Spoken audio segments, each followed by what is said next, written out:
High রোডে পরপর 4টি গাড়ির সংঘর্ষ। এই ঘটনার জেরে তৈরি হওয়া যানজটে আটকে গেল অ্যাম্বুলেন্স। শিলিগুড়ি জলপাইগুড়ি জাতীয় সড়কে দুর্ঘটনা যেন পিছুই ছাড়ছে না। শুক্রবার পরপর 4টি গাড়ির সংঘর্ষে ফুলবাড়ি জিয়াগঞ্জ এলাকায় গুরুতর আহত হয়েছেন দুজন। জানা গেল একটি যাত্রীবাহী বাসকে বাঁচাতে গিয়েই দুর্ঘটনাটি ঘটে। দুর্ঘটনার শিকার হয়ে মাছ বোঝাই একটি লরি সজোরে ধাক্কা মারে কন্টেনারের পিছনে এবং তার পাশেই ছিল একটি ছোট 4 চাকার গাড়ি। সেই 4 চাকার গাড়িতেও যথেষ্টই ক্ষতি হয়। লরির ভেতরে আটকে ছিলেন ট্রাকের চালক। তাকে উদ্ধার করে স্থানীয় একটি হাসপাতালে পাঠানো হয়। এদিকে খবর পেয়ে ছুটে আসে ফুলবাড়ি হাইওয়ে ট্রাফিক পুলিশের কর্মীরা এবং নিউ জলপাইগুড়ি থানার পুলিশ। পরপর দুর্ঘটনায় এলাকায় আতঙ্ক ছড়িয়েছে।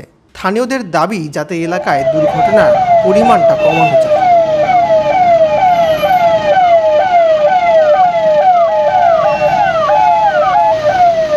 কি হয়েছে একটু ঘটনাটা বলবেন?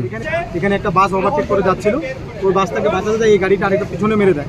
তারপর মারার পরে বাসটাও লাগেছিল গাড়িটার মধ্যে পিছনে, বাসটা আবার ওই ছোটো গাড়িটাকে মেরে দিয়ে চলে যায় এখানে। আচ্ছা, মানে টোটাল 3টা গাড়ি তাই তো? 4টা গাড়ি। 4টা গাড়ি।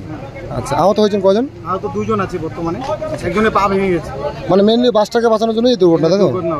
আচ্ছা, তো গাড়ির ভিতরে চালক বলে আটকে ছিলেন নাকি? আটকে ছিল, আমরা সবাই মিলে বের করলাম। চালক আটকে ছিল, খালাসির পা ভেঙে গেছে। তা আপনারা কি চাইছেন এখন? এখন চাইছি যে আমরা এই যানজটটা ছুটে যাক, আর এই রাস্তাটা একটু বড় হলে আমাদের খুব ভালো হয়। আচ্ছা, রাস্তাটা ছোটোর জন্য এই আমাদের এই প্রবলেম হচ্ছে। এই এলাকায় তো প্রায় দুর্ঘটনা হয়। দুর্ঘটনা হয়। আমরা বাইক সাইকেল নিয়ে আমাদের খুব অসুবিধা হয়।